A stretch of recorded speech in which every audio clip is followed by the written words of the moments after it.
आज तक मैंने अपने करियर में बहुत सारे केसेस देखे हैं, लेकिन ऐसा वहशियाना तरीका मैंने पहली बार देखा। नमस्कार, मैं senior inspector Rajesh Jadhav, crime petrol Dastak के आज के इस भाग में आप सबका स्वागत करता हूं। आज मैं आपको उस केस के बारे में बताने जा रहा हूं जो मेरे पास तब आया था जब मैं मुंबई के बोरीवली पुलिस स्टेशन में पोस्टेड था। इस केस में 2 लाशों को जिस तरह से एक साथ सिला गया था, उससे ये साफ था कि ये मर्डर नफरत की वजह से किए गए थे या फिर ये किसी साइको का काम था। वैसे देखा जाए तो इस केस में हमें 2 लाशें मिली थी, लेकिन 2 लाशें गायब भी थी और अब हमारा ये काम था कि इन लाशों के बचे हुए हिस्सों को ढूंढना और ये पता करना कि मरने वाला आदमी और औरत आखिर कौन है, उनको इस तरह से मारने की वजह क्या है और 2 लाशों को एक साथ सिलकर ये मर्डरर एग्जैक्टली क्या मैसेज हमें देना चाहता है।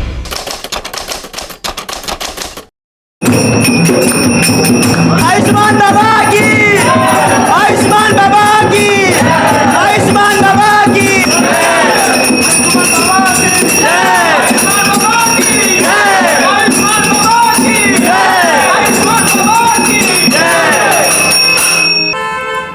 ये मेरी पत्नी है बाबा, डिप्रेशन का शिकार हो चुकी है, दिन रात दुखी रहती है बाबा, घर में बहुत क्लेश होता है, कृपया इसका इलाज कीजिए, हम लोग बहुत परेशान हैं बाबा।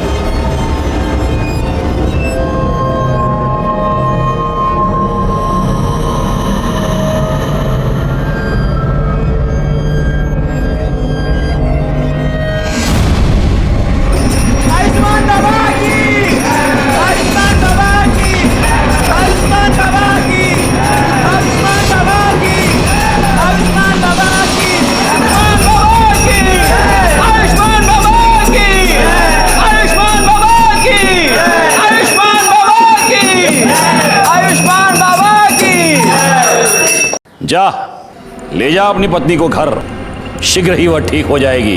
बाबा की जय हो, बाबा की जय हो। आओ भक्तों, बाबा का आशीर्वाद ले लो।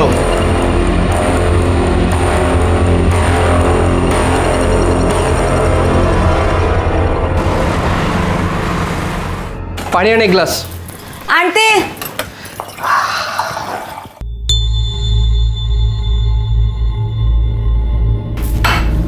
ये ले, घर घर के लिए। अब देख क्या रही है, पगार हुआ यार। मुझे नहीं चाहिए तेरे पाप की कमाई।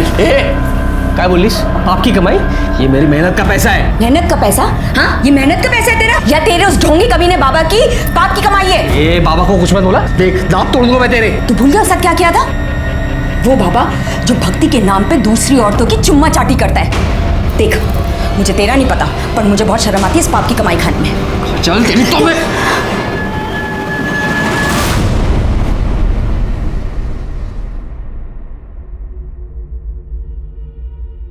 सुनिए, मुझे कुछ पैसे चाहिए थे। देखो साक्षी, तुम्हें अच्छी तरह से पता है मुझे इस तरह के ढोंगी बाबा और उनके चमत्कार पे बिल्कुल विश्वास नहीं है और ऐसे काम के लिए मैं तुम्हें 1 रुपया भी नहीं दे सकता हूँ। तुम्हें हो या ना हो, पर मुझे है, और ये सब मैं रिया के लिए तो कर रही हूँ ना। देखो साक्षी, मेरी प्यारी रिया को ठीक करने के लिए किसी ढोंगी बाबा की कोई जरूरत नहीं है और खबरदार तुम इसे किसी के पास लेकर गई ऐसे बाबा के पास।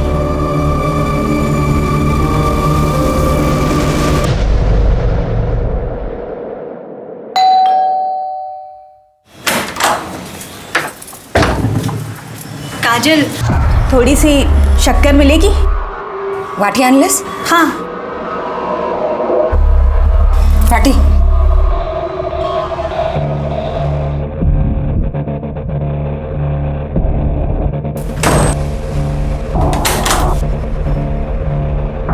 हेगेन, और कुछ भी चाहिए? Thank you.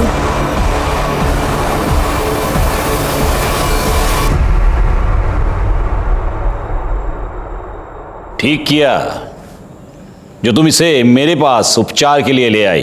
बाबा, मेरी रिया चल तो सकेगी ना? अवश्य।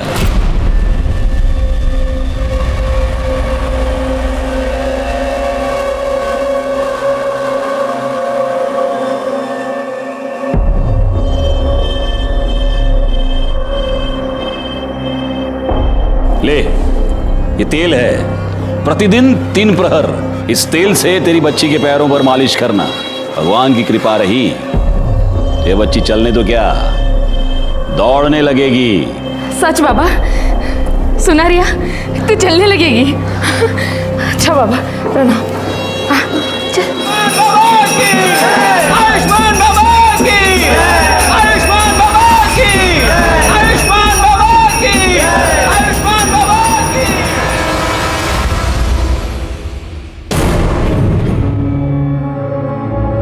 रिया बेटा, बेटा क्या हुआ? बाप रे, क्या हो गया है लोगों को?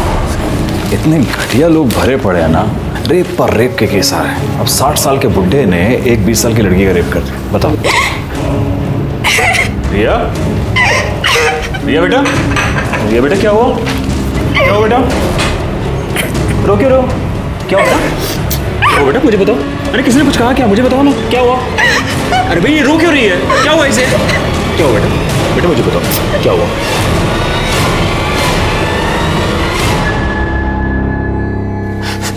सर देखिए ना सर, मेरी बेटी के साथ क्या हो गया सर? सर मेरी बेटी के साथ सर रेप हो गया है सर। आप प्लीज बैठिए और मुझे शांति से बताइए कि एग्जैक्टली क्या। सर मेरे मना करने के बाद भी ना मेरी बीवी साक्षी सर मेरी बेटी को ना उस ढोंगी बाबा के पास लेके जाती थी सर 6 महीने से। सर मैंने इसे मना भी किया था, लेकिन सर इसने मेरी एक बात नहीं सुनी सर। मैंने इसको बोला भी था सर। अरे एक मिनट, ये सब यहाँ नहीं चलेगा, ये पुलिस स्टेशन है। आप बैठिए प्लीज। मैडम आप बताइए क्या हुआ? सर, रिया के पैर बहुत कमजोर है। सब कुछ करके देखे लेकिन कोई फर्क नहीं पड़ रहा था। तब मैंने बाबा के बारे में सुना। हम रिया को उनके पास लेकर गए। बाबा ने इसकी नब्ज देखी और कहा कि ये ठीक हो सकती है।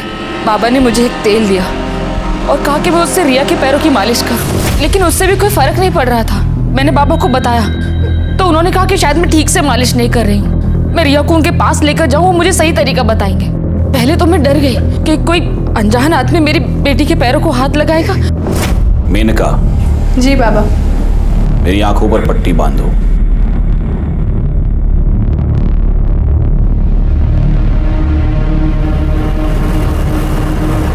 उसके बाद मुझे विश्वास हो गया कि बाबा ढोंगी नहीं है। लेकिन फिर 3 महीने पहले बाबा, वो आज मेरे पास फीस के लिए पैसे नहीं हैं। अरे रे रे रे रे रे रे रे, पैसे नहीं है तो कोई बात नहीं। अब पैसा ही सब कुछ थोड़ा ना है, क्यों बाबा, है ना? अब पैसा नहीं है तो उसके बदले कुछ और देना पड़ेगा। अलग चीज मतलब उसके बाद मैं तेल लेने के लिए अकेले आश्रम गई। वहां पर उन्होंने मुझे वेटिंग रूम में बैठने को बोला।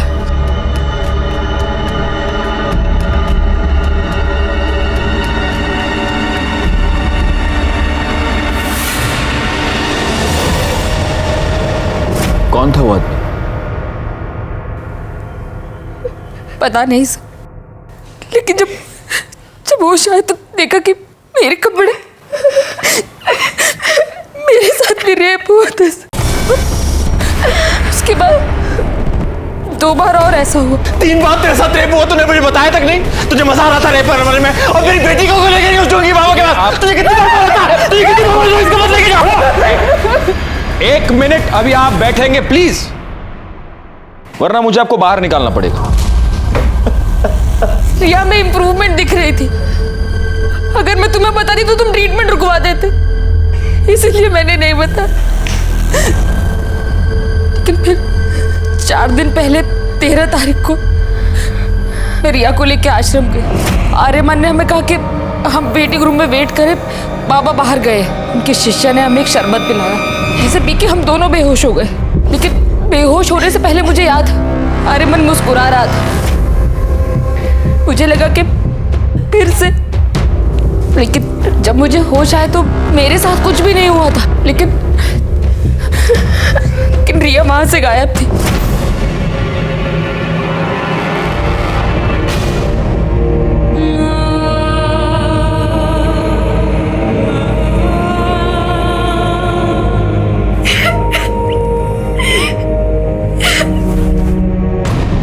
और रिया मुझे ट्रीटमेंट रूम में मिली। मैंने आर्यमन से पूछा कि उसने ऐसा क्यों किया, तो उसने कहा कि उसने तो रिया को हाथ तक नहीं लगाया। लेकिन मैं जानती हूँ सर कि आर्यमन ने मेरे रिया के साथ रेप।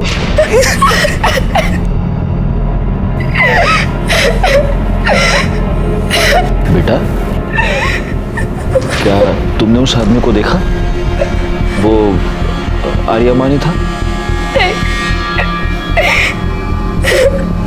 नहीं, वो आर्यमन नहीं, आयुष्मान बाबा थे। मुझे याद है, बेहोश होने से पहले जो आदमी मेरी तरफ आ रहा था, उसे वही चोला पहना था जो आयुष्मान बाबा पहनते। इंस्पेक्टर सर प्लीज उस बाबा और उसके बेटे को अरेस्ट कर लीजिए प्लीज सर। प्लीज सर, हमें न्याय दिलवा दीजिए प्लीज सर। कामनी मैडम, बच्चे को मेडिकल एग्जामिनेशन के लिए ले जाइए। आप भी जा सकते हैं।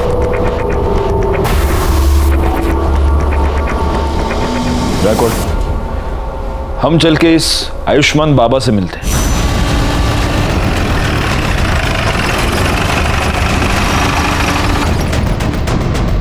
साक्षी हम पर ऐसे आरोप कैसे कर सकती है अपने बाबा के बारे में?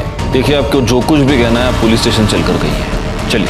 ए साहब, एक मिनट बेटा, ये कोई आम आदमी, चलते फिरते आदमी नहीं है, बाबा है, आयुष्मान बाबा। और इनके भक्तों को पता चला ना कि आपने इनको ऐसे उंगली भी लगाई है, दंगे भड़क जाएंगे साहब, बता रहा हूँ।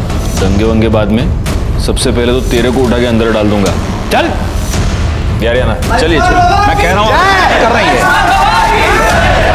ये सत्य नहीं है। सभी भक्तों को वही शरबत ग्रहण के लिए दिया गया था। उनमें से किसी को कोई समस्या नहीं हुई। आप चाहे तो दूसरे भक्तों से पूछ सकते हैं। बाबा 13 तारीख को आश्रम में थे ही नहीं, वो एक भक्त के यहाँ आमंत्रित थे। मैं स्वयं पूरा दिन उनके साथ ही था। हम लोग शाम को आश्रम एक साथ ही लौटे थे। सर, मैं तो ज़्यादातर अकाउंट केबिन में ही रहता हूँ, तो बाहर क्या चलता है क्या नहीं चलता मेरे को नहीं मालूम। सच है, भगवान भी इंसान को नहीं पहचान सकता। मैंने साक्षी और उसकी बेटी को बहुत सहायता की थी, फिर भी न जाने क्यों उसने मुझ पर ऐसे घृणित आरोप क्यों लगाए। लेकिन आपको क्या लगता है बाबा, मतलब क्यों लगाए होंगे उसने ऐसे घृणित आरोप आप पर? एक ही कारण हो सकता है। अच्छा? मेरे उपचार के पैसे देना नहीं चाहती होगी, अन्यथा मदद जो करता है उसे ऐसे प्रत्युत्तर में ऐसे घृणित आरोप कोई नहीं लगाता। लेकिन उसकी चूक हो गई, वो चूक गई। 13 तारीख को पूरा दिन हम आश्रम में थे ही नहीं। सर, इसके असिस्टेंट गणेश ने भी यही कहा कि ये लोग शाम को वापस आए थे। क्योंकि यही सत्य है, हमारा शिष्य गणेश पूरा दिन हमारे साथ था, और जिस भक्त के यहां हम पूरा दिन उपस्थित थे, आप उनसे भी पूछ सकते हैं। दोनों को आशीर्वाद है मेरे। अब हम यहां से प्रस्थान करेंगे। अरे नहीं नहीं नहीं नहीं, प्रस्थान वस्थान आप कुछ नहीं कर सकते अभी। क्या है बाबा, आप रेप अक्यूज्ड हैं, तो अब आप यहीं रहेंगे। रिकॉर्ड, बाबा को उनकी कुटिया दिखा दो। अब अगले कुछ दिन तक भजन पूजन कीर्तन फिरतन वहीं पे ले जाओ। चलिए। देखिए ये गलत है। लड़की के कंप्लेन के बाद आयुष्मान बाबा को पुलिस ने रेप के केस में अरेस्ट कर लिया है। अभी भी तुझे लगता है कि तेरा बाबा ढोंगी नहीं है? काजल चुप बैठ। मैं बाबा को बहुत पहले से जानता हूँ, वो ऐसा कर ही नहीं सकते। और अगर रेप हुआ भी है ना, तो बाबा ने नहीं किया है, वो उस कमीने आर्यमान ने किया है, क्योंकि वो आर्यमान एक नंबर का। अच्छा, तो फिर पुलिस ने तेरे बाबा को क्यों पकड़ा? हाँ, संभल के रहे, हाँ संभल के रहे, कहीं बाबा तुझे भी अरेस्ट ना करवा दे। सर, ये रही रिया की मेडिकल रिपोर्ट। इस रिपोर्ट के मुताबिक रिया की बॉडी पर कोई सीमन नहीं मिला है। ये तो एक्सपेक्टेड ही था। 4 दिन बाद वो लोग कंप्लेंट लिखवाने आए थे। 4 दिन बाद हमें क्या मिलने वाला था? सर, एक बात और, रिया की मेडिकल रिपोर्ट से पता चला है कि उसके साथ सेक्स हुआ है, वो वर्जिन नहीं है। नहीं, लेकिन कमली मैडम, ये बात लेकर हम कोर्ट में नहीं जा सकते। बाबा का वकील पहली हियरिंग में ये साबित कर देगा कि रिया खुद सेक्सुअली एक्टिव थी और अब उसके माँ बाप बाबा को फंसाने के लिए ये सब चाल चल रहे हैं। नहीं, हमें कोई ऐसा पुख्ता सबूत चाहिए जिससे हम ये साबित कर पाए कि रेप बाबा ने किया है।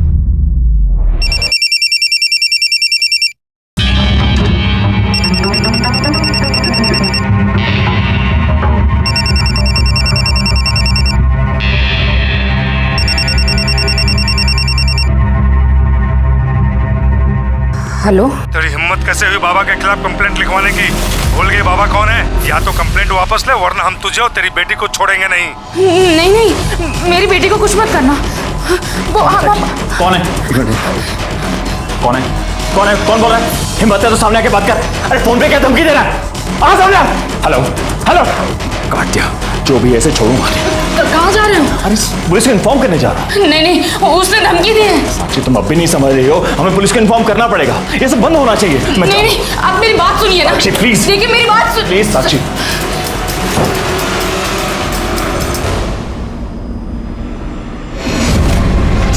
कुत्ते, पहले मेरी बीवी और बेटी के साथ रेप करता है और फिर बाद में धमकी भरे फोन करवाता है। तू सोचता मैं डर जाऊंगा? छोड़ूंगा नहीं तुझे साले। क्या चल रहा है? क्या चल रहा है? क्या कर रहे हैं आप? सर देखिए ना सर, मेरी बीवी के फोन पर सर किसी प्राइवेट नंबर से धमकी भरे फोन आ रहे हैं सर। कह रहे कंप्लेंट वापस ले लो नहीं तो आपकी बेटी और बीवी को। सर कुछ कीजिए सर। एक मिनट। बैकवर्ड, ये नंबर नोट कर लो और ये नंबर ट्रेस करो, पता करो ये नंबर किसका है, कहाँ से आया है। आप प्लीज इनके साथ जाइए प्लीज। चला कमाल लगा। चला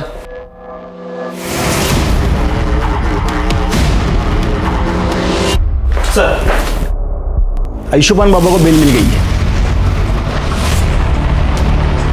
ये तो नहीं था। सिवाय इनकी कंप्लेंट के हमारे पास है ही क्या? फॉर्मेलिटीज पूर्ण कर। सर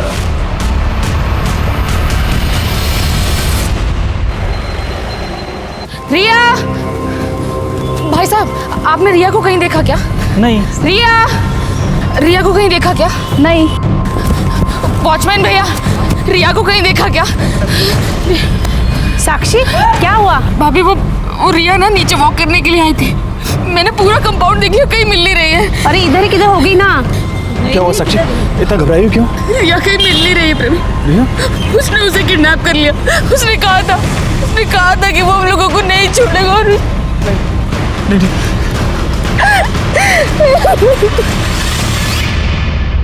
हरामखोर, रिया का रेप तूने किया है ना, मुझे सब पता है। क्या रे बड़ऊ, मैं किया है क्या लगा के रखा है? लड़की ने देखा तेरे को, स्टेटमेंट में नाम तेरा, तो मैं कैसे किया है हा?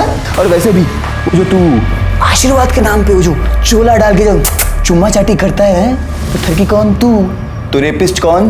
तू, मैं नहीं, समझा? बकवास बंद कर, मुझे सब पता है। बाबा को मिर्ची लगी रे बाबा को मिर्ची। लेकिन क्या करे, मैं देखा रे तेरे को उस दिन आश्रम आते हुए। झूठ बोल रहा है तू। उस दिन मैं आश्रम में था ही नहीं, मैं तो शाम को लौटा था। ये जो तेरी झूठ की खिचड़ी है ना, ये तो वो येड़ा गणेश है ना, उसके साथ मिलकर पुलिस के खिलाफ। मेरे को नहीं, मैं देखा तेरे को उस दिन शाम को वापस आते हुए भी, और रिया के साथ कमरे में करते हुए भी। हाँ, तो मेरे साथ ना शानपंती नहीं। चल जा। बाबा वो साक्षी ठाकुर आई है, बहुत शोर मचा रही है और तमाशा भी कर रही है। जल्दी चलिए।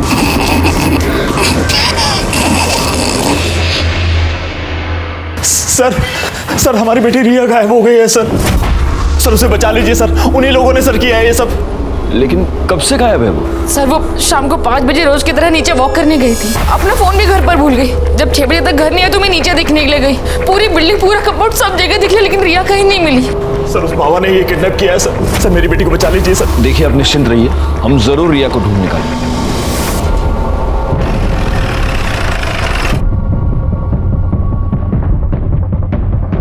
सर बॉडी को सबसे पहले इन औरतों ने देखा। ये सुबह यहाँ कपड़े धोने आई थी तो इन्होंने बॉडी को देखा।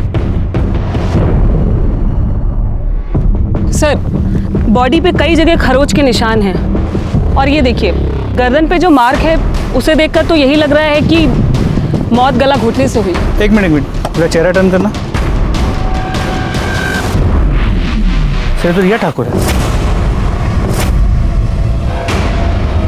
देखिए आसपास जरा चेक कीजिए, कोई क्लू मिलता है क्या?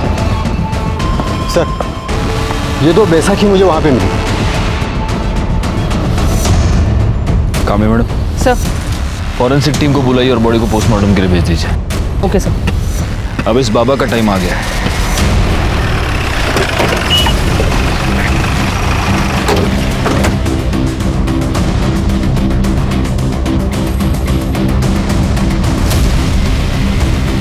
यहाँ तो ताला लगा हुआ।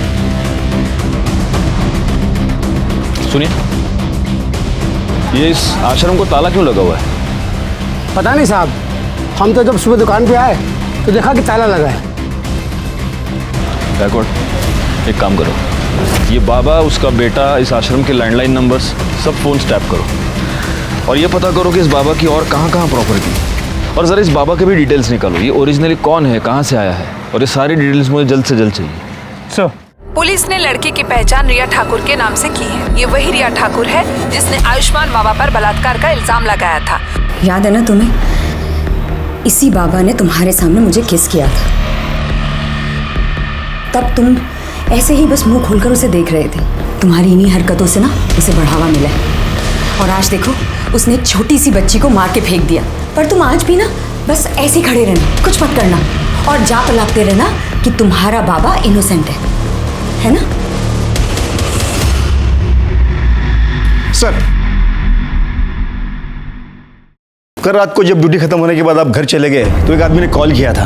वो कह रहा था कि रिया मर्डर केस के बारे में कुछ जानता है और आपको बताना चाहता है। मैंने उससे कहा कि आप घर चले गए तो उसने कहा कि मैं दोबारा कॉल करूंगा। उसने फ़ोन कट कर दिया और अभी तक उसको कॉल नहीं है। मैं सुबह से ट्राई कर रहा हूँ उसको कॉल करने की, लेकिन मोबाइल स्विच ऑफ आ रहा है। जोशी, पता करो ये नंबर किसका है, हो सकता है इससे हमें कोई इंपॉर्टेंट लीड मिले। Yes sir.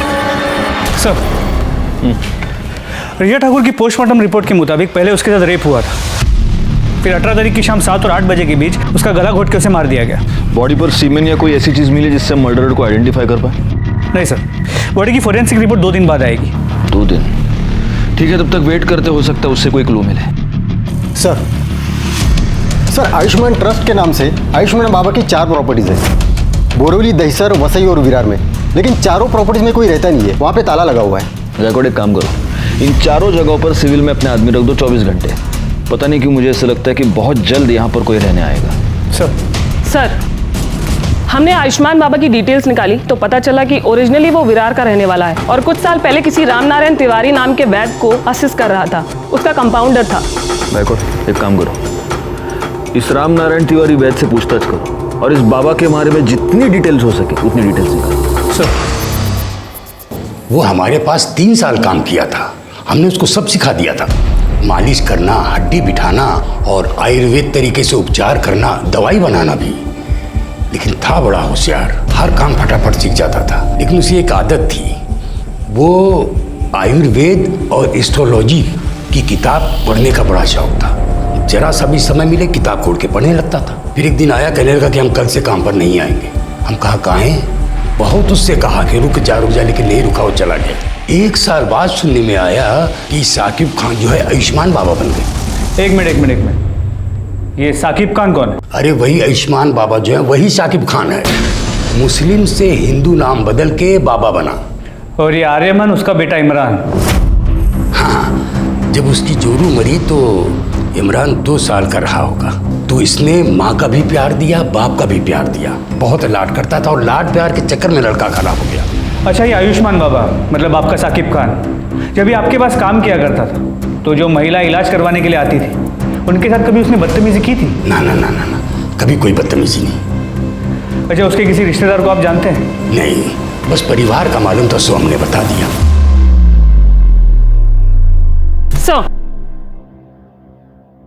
साक्षी ठाकुर को जिस प्राइवेट नंबर से थर्ड कॉल आ रहे हैं वो पिछले 24 घंटे में अलग अलग लोकेशन पर ऑन ऑफ हो रहा है। आपने ट्राई करके देखा? हाँ सर, हमने कई बार ट्राई किया पर हर बार ऑफ बता रहा है। और सर, एक बात और, ये नंबर सूरज यादव के नाम पर रजिस्टर्ड है। हमने उसके घर का भी पता किया पर वो एड्रेस भी फेक निकला। आप लगातार ये नंबर ट्राई करते रहिए और उसकी लोकेशन ट्रेस कीजिए। सर, कल रात को जिस नंबर से कॉल आया था वो मोबाइल नंबर किसी निखिल परांजपे के नाम पे रजिस्टर्ड है। निखिल परांजपे? Yes sir. निखिल परांजपे तो आयुष्मान बाबा का अकाउंटेंट है, यानी कि वो हमें कोई इन्फॉर्मेशन देना चाहता है। हम यहाँ बैठे बैठे उसके फ़ोन का वेट नहीं कर सकते। कामड़ी मैडम, एक काम कीजिए, आप फौरन जाके निखिल परांजपे के बारे में पता कीजिए। Yes sir.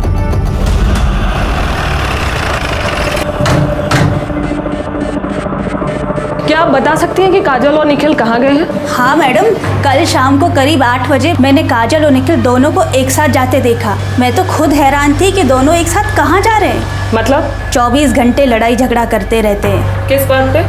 अब ये तो नहीं पता मैडम। एक बार मैंने काजल से पूछने की कोशिश की थी तो उसने मुझे कुछ नहीं बताया, लेकिन हाँ, उसका वो हीरो है ना, उसको जरूर बताया होगा। हीरो? कौन हीरो? अब ये तो ज़्यादा तो मुझे कुछ नहीं पता। लेकिन हाँ, कुछ हफ्तों पहले जब मैं मार्केट से घर वापस आ रही थी तब मैंने देखा कि वो काजल का बॉयफ्रेंड था। अब ये सब तो मुझे नहीं पता, लेकिन हाँ, वो तभी आता था जब निखिल घर पर नहीं रहता था। कुछ दिनों पहले मैं काजल के घर शक्कर लेने आई थी, तब मैंने उसे बैठा देखा था। पहचान सकती हो कौन है वो? स्केच बनवा सकती हो? वो तो मैं नहीं बता सकती क्योंकि मैंने उसे सिर्फ 2 बार देखा है और वो भी पीछे से। निखिल और काजल का फ़ोन नंबर और फोटो तो होगा ही आपके पास? जी।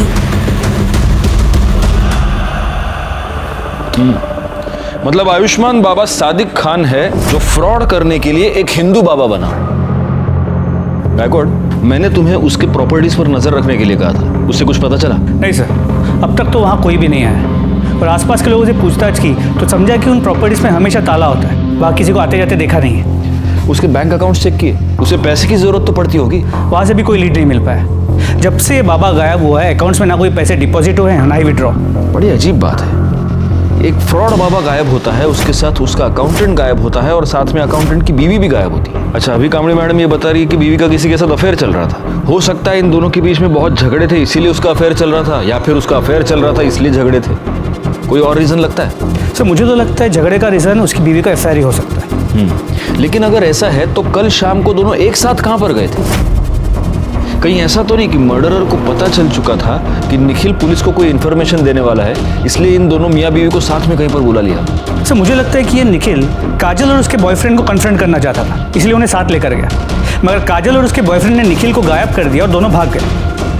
पॉसिबल, लेकिन फिर भी ये थियरी है गायकवाड़। हम कंफर्म ये नहीं कह सकते कि निखिल अपनी बीवी के अफेयर की वजह से गायब है या फिर बाबा की वजह से।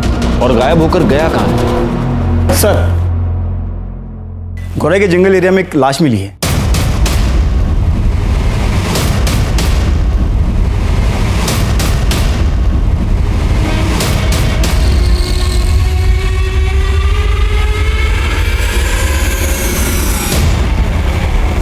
सर, ये बॉडी तो काजल ब्रांच पे की है। What? Yes sir. सर, जिस तरह साड़ी को लपेटा गया है उसे देखकर तो यही लग रहा है कि मर्डर से पहले रेप हुआ है। जरा ठीक से चेक कीजिए। Yes sir.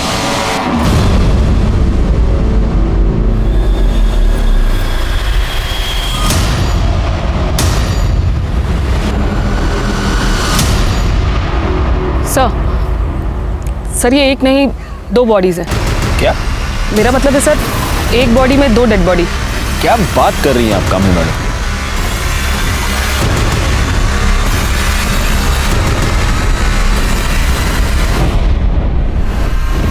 बॉडी का निचला हिस्सा किसी आदमी का है और ऊपर का हिस्सा औरत का। या तो ये निखिल हो सकता है या फिर काजल का बॉयफ्रेंड।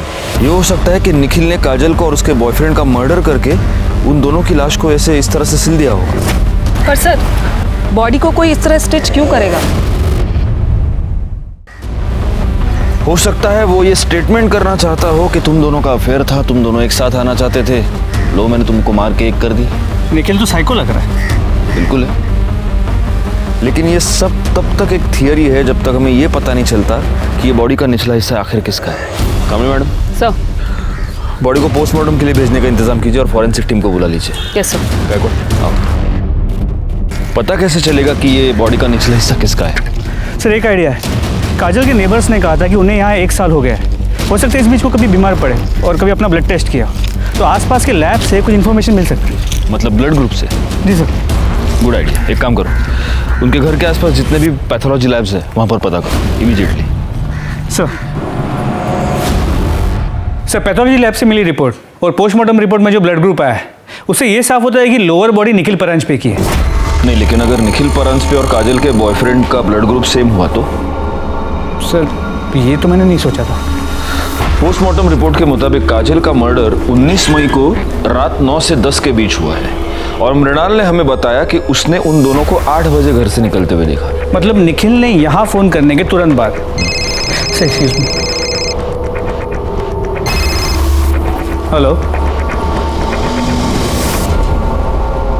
ठीक है सर। गोरे के डंपिंग ग्राउंड के पास 2 आधी कटी हुई डेड बॉडीज मिली।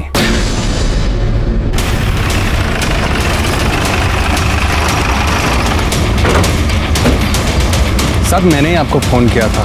सुबह जब काम पे जा रहा था तभी ये मैंने देखा और 100 नंबर पे मैंने डायल किया। थैंक्स। जोशी बघा। सर ये बॉडी तो निखिल की है। मतलब इसे इतना तो क्लियर हो गया कि उस बॉडी का निचला हिस्सा निखिल का था। सर सिर के पीछे गहरी चोट है, हो सकता है मौत की वजह ये चोट ही हो। सर ये देखिए।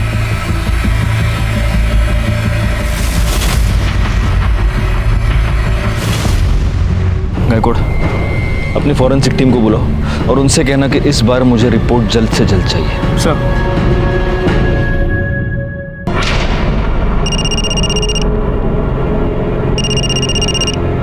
हाँ सर। कोई अपडेट? सर मैं यहाँ पे कब से नज़र रखे हुए हूँ लेकिन कोई हलचल नहीं। सर मैं यहाँ पे कब तक रुकूँ? वो बोलता हूँ मैं, लेकिन अभी के लिए वहाँ पे नज़र रखो। ठीक है सर, ओके।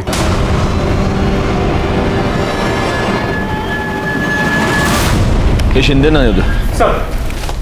गायकवाड, आयुष्मान बाबांड्याच्या मुलाबद्दल काय कळलं का? नहीं सर, पण लवकरच समझे। और सर ये निखिल की पोस्टमार्टम रिपोर्ट, इसके मुताबिक उसकी मौत 19 मई की रात 9 और 10 के बीच हुई है और मौत की वजह सर पे रॉड जैसी किसी चीज से वार किया जाना है। इसका मतलब सिर्फ घर से निकलते वक्त ही नहीं बल्कि मर्डर के वक्त भी ये दोनों मियाँ बीवी एक दूसरे के साथ ही थे। गायकवाड एक काम करो, हमें जहाँ पर ये दोनों सिली हुई बॉडीज मिली पता करो कि मर्डर के टाइम पे वहाँ आसपास कितने मोबाइल नंबर एक्टिव थे और उन नंबर्स को बाबा, उसके बेटे और बाकी के असिस्टेंट के नंबर के साथ मैच करके देखो। सर ये रहे काजल के कॉल रिकॉर्ड्स। इस कॉल रिकॉर्ड के मुताबिक काजल के कॉल्स की ड्यूरेशन 1 से 1.5 मिनट की थी, सिवाय एक नंबर को छोड़ के। खोपोली में एक नंबर है, 3 हफ्ते पहले काजल ने उस पर 20 मिनट तक बात की थी। किसका नंबर है? काजल की माँ मुक्ता।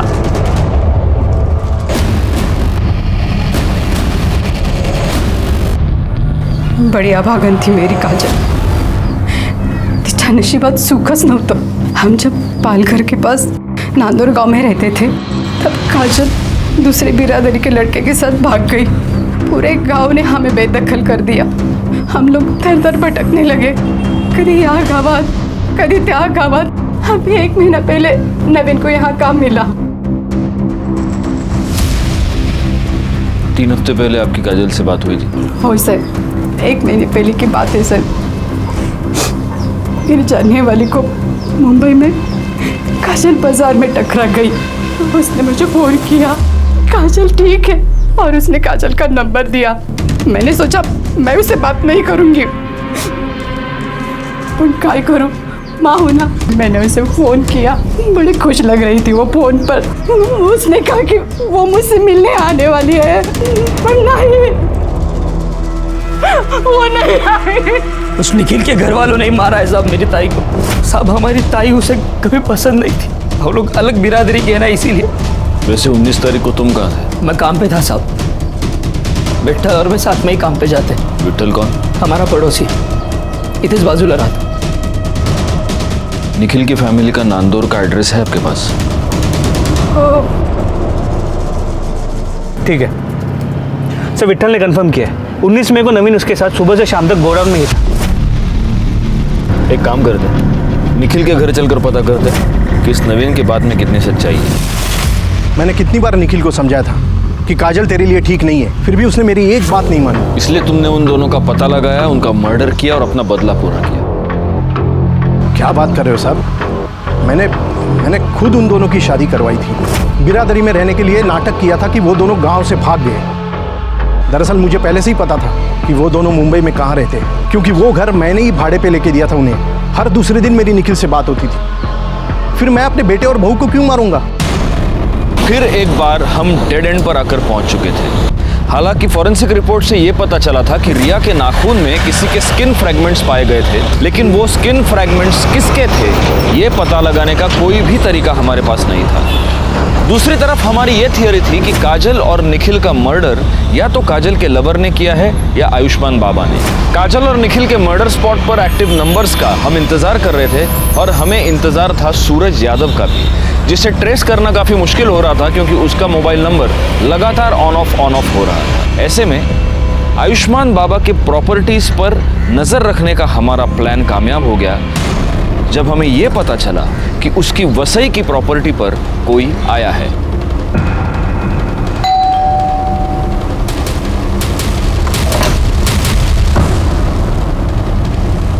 जी। आपका नाम? माजिद खान। सादिक खान को जानते हैं? हाँ, वो हमारे फूफी के लड़के हैं, हमारे बड़े भाईजान हैं। बड़े ताज्जुब की बात है माजिद साहब, आपकी आवाज़ आपके फूफी के लड़के से बहुत मिलती जुलती है। देखिए, आप हमें खामखा परेशान कर रहे हैं। हमारे बड़े भाईजान का उन्होंने जो किया है उससे हमारा कोई वास्ता नहीं है। गायकवाड़,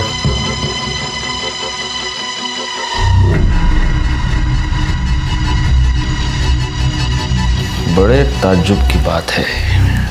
सिर्फ आवाज ही नहीं, आपके हाथ पर चोट का निशान भी आपके फूफी के लड़के से मिलता जुलता है। सुनिए मेरी बात सुनिए। आयुष्मान बाबा, अब तेरे आशीर्वाद देने के दिन खत्म हो गए, अब हम तुझे आशीर्वाद देंगे। सर, मुसलमान होके मैं आयुर्वेद या ज्योतिष का धंधा नहीं कर सकता, इसलिए फिर सादिक खान से मैं आयुष्मान बाबा बन गया। सर, मुझे बहुत जल्दी फेमस होना था, बहुत जल्दी बहुत सारे पैसे कमाने थे, इसीलिए वो लिप किस वाला आइडिया लगाया। साक्षी और रिया के अलावा और कितनी औरतों का रेप किया है? नहीं सर, मैंने किसी का रेप नहीं किया है सर। न मैंने न मेरे बेटे ने सर किसी का बेजा फायदा नहीं उठाया है। मानता हूँ सर कि वो बदजबान है, थोड़ा सा बेकाबू हो गया है, लेकिन सर वो ऐसा कुछ करेगा, किसी को इस तरह नुकसान पहुंचाएगा, ये मैं नहीं मानता। वो बेकाबू हो गया या तूने होने दिया? सर, शुरू में मैंने उसे काबू में करने की कोशिश की, लेकिन इसको मशवरा देना सिखाऊं कैसे? गुरुजी हैं देगा? आज के बाद अगर मेरे को मशवरा दिया ना जबरन, तो साले पूरी दुनिया को बता देगा मैं कि तू कोई बाबा नहीं है रे, तू मुसलमान है क्या? हाँ, चल अब खड़ा हो, 25,000 लेके तो। अरे ऐश करने की, अरे चल जा खड़ा हो। लाता। अच्छा ये बता, निखिल के साथ तूने क्या किया? निखिल के साथ? सर, उसके साथ मैं क्यों कुछ करूंगा? क्योंकि तुझे ये पता चल चुका था कि रिया मर्डर केस में निखिल हमें कोई इन्फॉर्मेशन देने वाला था। नहीं सर, मुझे इसके बारे में कुछ नहीं पता है, बल्कि मैं तो उसे नौकरी पर भी नहीं रखने वाला था जिस दिन से मैंने काजल के बारे में सुना है। मतलब सर, वो काजल को भगाकर शादी करके मेरे पास आया था मुंबई। काजल को मेरे पास इसलिए लाया था कि ताकि मैं उसको आशीर्वाद दूं, और फिर मेरे पास नौकरी मांगने लगा, और उस वक्त मेरे पास एक अकाउंटेंट की जॉब खाली थी, तो मैंने कहा था उसे कि मैं उसे नौकरी दूंगा। तो ठीक है, कल से तुम यहां नौकरी पे आ जाना।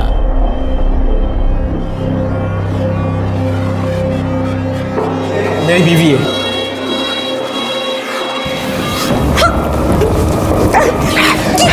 आर्यमन, ये क्या बदतमीजी है?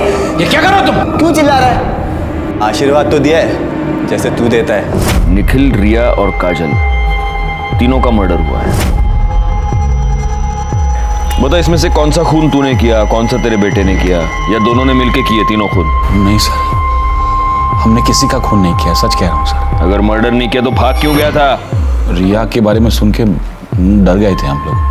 बेटा कहाँ है तेरा? कहाँ छुपा के रखा है उसको? जिस दिन से आश्रम से भागा उस दिन से वो गायब है सर। गायकवाड़, इसका डीएनए टेस्टिंग कराओ। रिया के नाखून में जो स्किन का फ्रैगमेंट मिला उससे मैच करके देखो। आयुष्मान बाबा आखिर तक यही कहता रहा कि वो निर्दोष है, और हमारे पास भी उसके खिलाफ कोई भी पुख्ता सबूत नहीं था। हम उसके डीएनए टेस्ट के रिजल्ट का इंतजार कर रहे थे। आर्यमान अभी तक गायब था। ऐसे में हमारे पास उन फोन नंबर्स की लिस्ट आई जो 19 मई को रात 9 से 10 के बीच निखिल और काजल के मर्डर स्पॉट पे एक्टिव थे। वो 3 नंबर्स थे, और उन 3 नंबर्स में से एक नंबर के बारे में हमें पहले से ही पता था।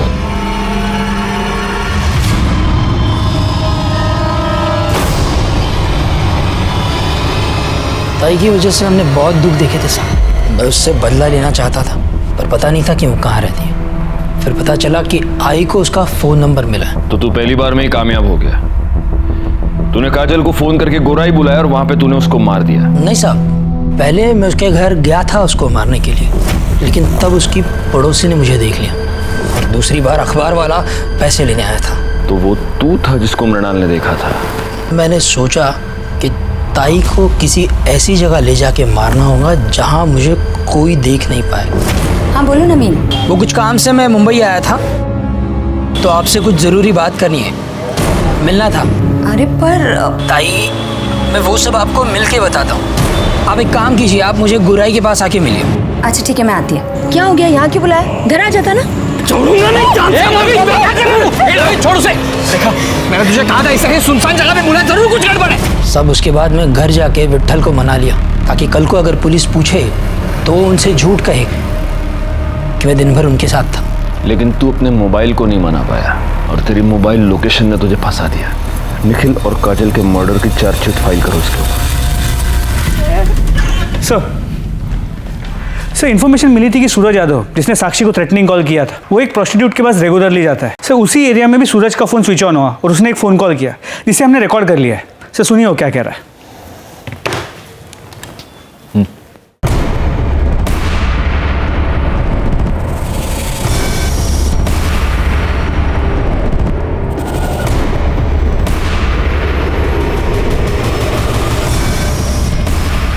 एक मिनट गायकवाड़, इसका नाम सूरज यादव है ना? तो ये इस तरह से हिंदी क्यों बोल रहा है?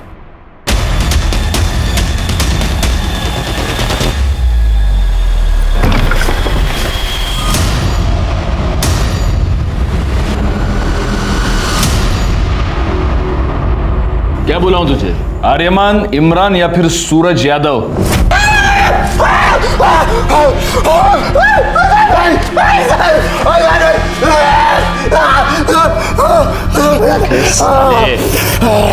रिया के नाखून में जो स्किन मिला है ना, उससे तेरे बाप का डीएनए 50% मैच होता है। इसका मतलब तेरा पूरा 100% होगा। इसलिए मैं बोल रहा हूँ नाटक मत कर, क्योंकि हम ये आसानी से प्रूव कर सकते हैं कि तूने रिया का मर्डर किया। बोल साहब, साक्षी और रिया का रेप नहीं किया है साहब। अब्बू का चोला अपने ऊपर डाल लिया था कि कहीं बीच में थोड़ा बहुत भी होश आए तो लगे कि अब्बू ने गलत काम किया है। मर्डर क्यों किया रिया का? मैं बस कंप्लेंट वापस करवाना चाहता था साहब, पर वो रिया का बाप है ना, फोन पे बहुत अकड़ रहा था साहब, बहुत उल्टा सीधा बोला मेरे को, दिमाग पूरा चला गया था मेरा। बस मैंने सोच लिया था साहब कि इस साले को सबक सिखा के रहेगा मैं। मेरे को पता था कि रिया रोज शाम को ना कंपाउंड में वॉक करने को आती, और साहब उसके बाद उसकी बॉडी रात को मैं ठिकाने लगा दिया। पर ये सब बूढ़ा हुआ ना वो मेरा अबू, उसने मेरे को सब करते हुए देख लिया था साहब। बहुत घबरा गया था साहब, वो बहुत डर गया था, जबरदस्ती मेरे को छुपाया साहब। साक्षी और रिया पर रेप करने के जुर्म में और रिया के मर्डर के जुर्म में तुमको अरेस्ट करता हूँ। चार्जशीट फाइल करो। फॉरेंसिक रिपोर्ट से यह साबित हो गया कि वो स्किन आर्यमान की थी। निखिल काजल मर्डर केस और रिया मर्डर केस फाइनली सॉल्व हो गए। नवीन, जिसने अपनी बहन को एक भयानक, एक दर्दनाक मौत दी, उसका पूरा प्लान उसकी फोन की वजह से फेल हो गया। रिया, जो कि शारीरिक रूप से कमजोर थी, अपने मां के अंधविश्वास और अंधभक्ति की भेंट चढ़ गई। इसी के साथ मैं सीनियर इंस्पेक्टर राजेश जाधव आपसे विदा लेता हूं। दोबारा मिलूंगा, तब तक सतर्क रहिए और देखते रहिए क्राइम पेट्रोल दस्तक, क्योंकि मकसद बताना नहीं, बचाना है। जय हिंद।